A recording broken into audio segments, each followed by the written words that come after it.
Hello, magandang umaga sa inyong lahat. Ngayon pala is Wednesday. Tapunan, September, Wednesday 22. Tapunan ngayon ng basura. Kaya madilim pa, 6:10 na ngayon ng umaga. Pero ano na, medyo pag sa personal medyo madilim-dilim, pero pag sa ano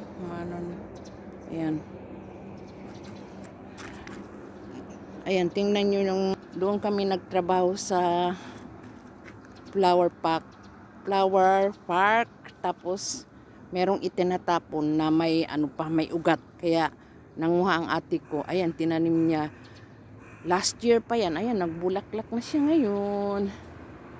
Yan.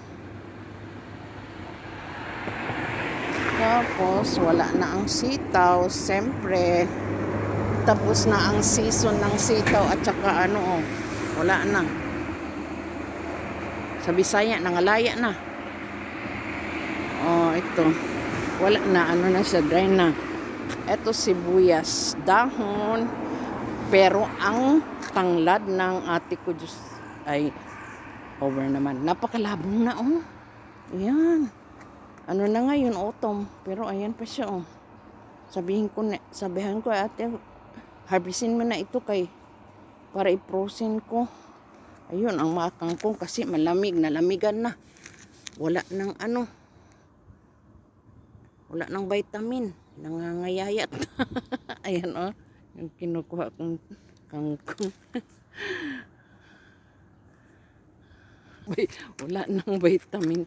Nagmas ako kasi malamig.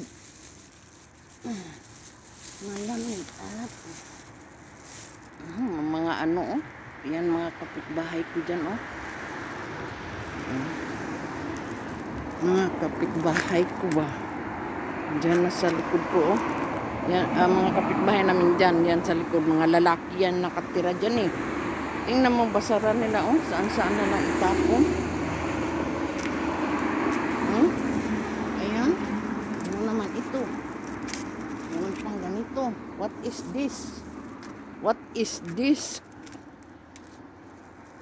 Ano ito? May nakasulat pa. Ewan. Ano yan? Cannot be. Pasensya na. Cannot be.